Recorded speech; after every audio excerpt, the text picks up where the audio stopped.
Amados irmãos, amadas irmãs. Diz uma lenda que Agostinho de Hipona, um importante cristão e pai da igreja que viveu nos séculos IV e V, caminhava à beira-mar na praia do Mar Tirreno na Itália, quando encontrou uma criança que, insistentemente, com uma concha, procurava transportar a água do mar para um buraco que havia aberto na praia. Naqueles dias, Agostinho estava estudando a Santíssima Trindade. Ao se aproximar do menino, foi surpreendido pela criança que lhe disse: seria mais fácil colocar o mar inteiro dentro deste buraco na areia da praia do que para te explicar o mínimo que seja sobre os mistérios da Trindade. Repito a fala da criança: seria mais fácil colocar o mar inteiro dentro deste buraco na areia da praia do que para te explicar o mínimo que seja sobre os mistérios da Trindade. Ao falarmos sobre o Deus Trindade, nos encontramos diante de um grande mistério que só pode ser crido pela fé. Os cristãos não creem em três deuses, da mesma forma, não creem nas pessoas da Trindade de maneira isolada. O Deus cristão é o Deus uno em três pessoas. Não se trata, portanto, de três manifestações diferentes ou três versões distintas de Deus, mas o Deus que é sempre e ao mesmo tempo Ele mesmo, na Trindade. E explicar esse mistério poderia ser até mais difícil que colocar o mar inteiro dentro de um balde. Aliás, que bom que não sabemos tudo sobre Deus, do contrário, haveria o risco de nós mesmos nos tornarmos o próprio Deus. Neste domingo, a Igreja Cristã Ocidental celebra o Domingo da Trindade. O Domingo da Trindade se concentra explicitamente no mistério, poder e beleza das três pessoas da Trindade que existem juntas de eternidade a eternidade. 2. Assim, desde o século X a Igreja Cristã Ocidental reserva o segundo domingo após Pentecostes para celebrar aquilo que as Escrituras nos contam sobre o ser de Deus. Entretanto, precisamos falar também do ser humano. Desde a desobediência de Adão e Eva em Gênesis 3, estamos separados de Deus por causa dos nossos pecados, a confronte com Isaías 59.2. Pecado não é apenas um desvio de moral, mas uma grandeza trágica que nos torna criaturas separadas do Trino Deus. O pecado é o nosso destino, e não podemos não pecar. O ser humano está naturalmente destinado a desobedecer a Deus e a se tornar rebelde diante de Deus. Buscando salvar-se, perder-se-á mais e mais. Enquanto Deus é santo, o ser humano é naturalmente pecador. Nós não nos tornamos pecadores porque cometemos pecados, mas cometemos pecados porque somos pecadores. Davi orou no Salmo 51.5: Eu nasci na iniquidade, e em pecado me concebeu a minha mãe. O apóstolo Paulo nos diz em Romanos 3.23: Pois todos pecaram e carecem da glória de Deus. A Escritura também nos diz em 1 João 1 de agosto de 10, se dissermos que não temos pecado nenhum, a nós mesmos enganamos, e a verdade não está em nós. Se confessarmos os nossos pecados, Ele é fiel e justo para nos perdoar os pecados e nos purificar de toda injustiça. Se dissermos que não cometemos pecado, fazemos dele um mentiroso, e a sua palavra não está em nós. Por isso, o pecado não é apenas uma imoralidade, mas uma grandeza trágica que nos destina a vivermos eternamente longe de Deus. No fim das contas, o pecado é a própria vontade do ser humano de ser ele mesmo seu próprio Deus. A intenção de ser humano é ser seu próprio Deus e dominar sobre o seu próximo. Quando o ser humano ouviu a conversa da serpente, pensou que a palavra de Deus estava errada e que o conselho da serpente era a doutrina correta. Porém, ao desobedecerem, Adão e Eva perceberam que o conselho da serpente era, na verdade, uma mentira e que agora diante da verdade de Deus, estavam nus, o pecado apareceu e não tinham como esconder. Essa é a tragédia do pecado. É a tragédia do ser humano que foi pego em seu erro e que procura se mostrar bom diante de Deus com suas folhas de figueira, como se nada tivesse acontecido. A tragédia do pecado é a contínua tentativa humana de querer se tornar bom por si mesmo o tempo todo, pois até o bem que fazemos está debaixo do sinal da desgraça do pecado. Como pecadores, estamos diante do Trino Deus. Que boa notícia pode haver na Trindade a nós, pessoas marcadas pela tragédia e pelo destino do pecado? Com que olhar o Deus Trindade nos enxerga? Quem somos nós diante do ser misterioso de Deus? Trindade e criação. Antes de tudo, precisamos confessar que a criação é boa obra do Deus triuno. O Pai criou tudo o que existe por meio do Filho e na força do Espírito Santo. Jesus e o Espírito Santo não apareceram apenas no Novo Testamento, mas já estavam presentes na criação do cosmos. Assim nos diz João 1.5 sobre Jesus: E no princípio era o Verbo, e o Verbo estava com Deus, e o Verbo era Deus. Ele estava no princípio com Deus. Todas as coisas foram feitas por ele, e, sem ele, nada do que foi feito se fez. A vida estava nele e a vida era a luz dos homens. A luz resplandece nas trevas, e as trevas não prevaleceram contra ela. Quem estava no princípio com o Pai? O Verbo. E o Verbo é Jesus. Paulo nos diz em Colossenses 1,15 sobre Jesus: em ele é a imagem do Deus invisível, o primogênito de toda a criação. Pois nele foram criadas todas as coisas, nos céus e sobre a terra, as visíveis e invisíveis, sejam tronos, sejam soberanias, quer principados, quer potestades. Tudo foi criado por meio dele e para ele. Da mesma forma quanto ao Espírito Santo. Assim nos diz Gênesis 1,2: na terra era sem forma e vazia, havia trevas sobre a face do abismo, e o Espírito de Deus se movia sobre as águas. Portanto, também o Espírito Santo já se movia na criação de todas as coisas. Antes da criação, Deus era tudo o que existia. O Filho não é criatura do Pai. O Filho não foi criado, mas foi gerado. Você é meu filho, hoje eu gerei você. Salmo 2,7, Atos 13,33, também João 3,16. Também o Espírito Santo não foi criado, mas é procedente do Pai e do Filho. Jesus disse, conforme João 14,26, e mais o Consolador, o Espírito Santo, que o Pai enviará em meu nome, esse ensinará a vocês todas as coisas e fará com que se lembrem de tudo o que eu lhes disse. Portanto, o Filho foi gerado do Pai e o Espírito Santo é procedente do Pai e do Filho, já o Pai é o mistério abissal das Escrituras. Portanto, a criação do cosmos não é obra do Pai somente, mas obra do Pai, por meio do Filho e na força do Espírito Santo. A Trindade esteve envolvida na criação de todas as coisas que existem, visíveis e invisíveis. Tudo o que foi descoberto e ainda não foi descoberto é obra do Trino Deus.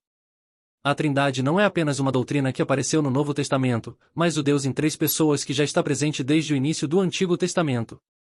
Assim, o Deus do Et é o mesmo Deus do NT, e o Deus do NT é o mesmo Deus do Et.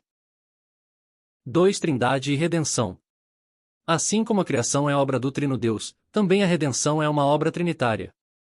O teólogo luterano Euler Renato Westphal diz: o Deus Criador é o mesmo Deus que salva, pois é o Pai do Filho, Jesus Cristo. 4. Jesus Cristo, o Verbo por meio de quem tudo o que existe foi criado, foi enviado à Terra pelo Pai e foi concebido pelo Espírito Santo. A encarnação de Jesus Cristo é obra do Deus Trindade. No batismo de Jesus Cristo, o que marcou o início do seu ministério de 3 anos, o Pai diz dos céus: você é o meu Filho amado, em você me agrado. Lucas 3,22. Também o Espírito Santo estava presente no batismo de Jesus. Nos diz a palavra, o Espírito Santo desceu sobre ele, em forma corpórea de pomba.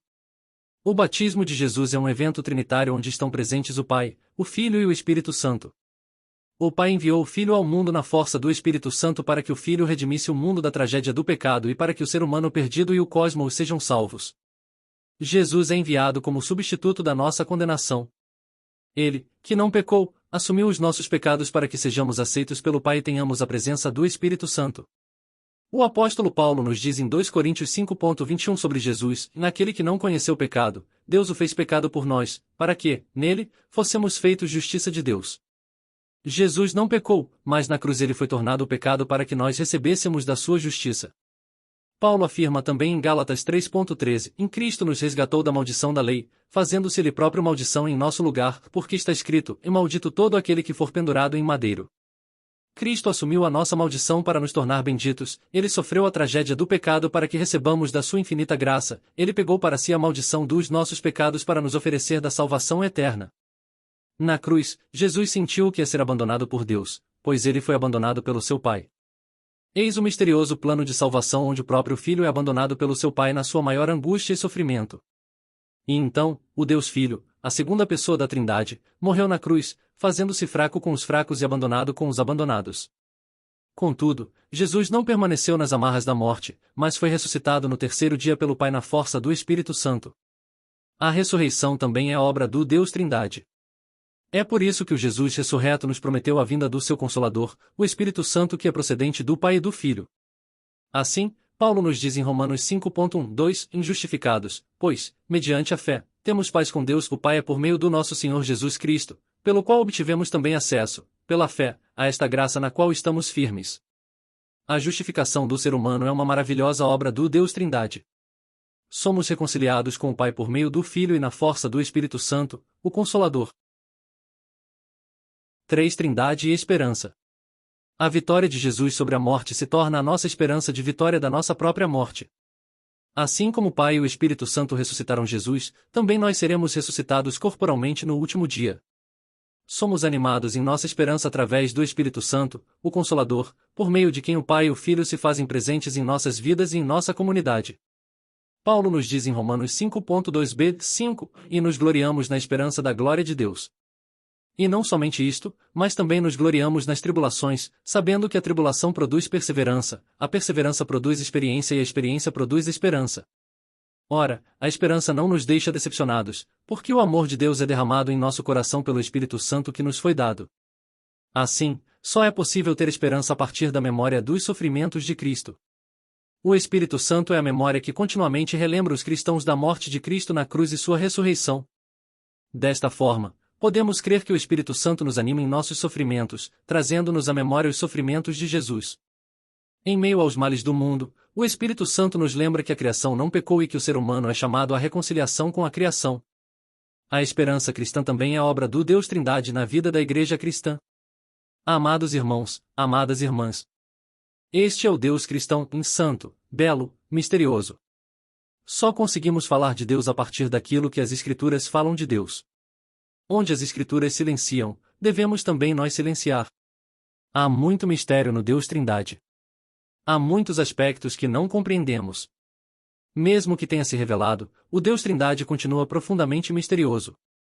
Isso nos impede de queremos aprisionar Deus através da nossa razão e de queremos dissecá-lo com nossos métodos científicos para explicar como ele funciona. Deus só é conhecido conforme nas Escrituras. Já o rosto amoroso e misericordioso de Deus pode ser visto no Jesus Cristo crucificado somente. Assim, vivamos alegres na presença de Deus. O Deus cristão é o Deus que age na história da salvação. Ao mesmo tempo, o Deus Trindade é o Deus comunidade, pois não há solidão para os sujeitos trinitários, também não há hierarquia entre eles. O Pai não é o Filho e não é o Espírito Santo, o Filho não é o Pai e não é o Espírito Santo Santo não é o Pai e não é o Filho, entretanto, o Pai está no Filho e no Espírito Santo, o Filho está no Pai e no Espírito Santo, e o Espírito Santo está no Pai e no Filho. Eis o Deus em quem cremos de todo o nosso coração. A boa criação é obra do Deus Trindade, com a atuação do Pai, a redenção é obra do Deus Trindade, com a atuação do Filho, a esperança é obra do Deus Trindade, com a atuação do Espírito Santo. Que a própria Trindade sirva de consolo em meio à nossa solidão e sofrimento. Da mesma forma como não há hierarquia na Trindade, vivamos as nossas relações com o fundamento do amor fraternal. Onde há amor, não pode haver opressão, preconceito e discriminação. A Trindade é um bom modelo de relações humanas. A comunhão da Trindade critica em si mesma a organização social fundamentada no poder, na ambição e no egoísmo, visto que o Deus Trindade é Deus doação. Portanto, é preciso cuidar para não se falar genericamente de Deus, pois a palavra Deus pode se referir a muitas divindades diferentes. Quando os cristãos falam de Deus, eles estão se referindo ao Deus Trindade, um Pai, Filho e Espírito Santo, em seu círculo de solidariedade, fraternidade, alteridade e amor. O Deus cristão é o Deus Trindade e nenhum outro. Amém.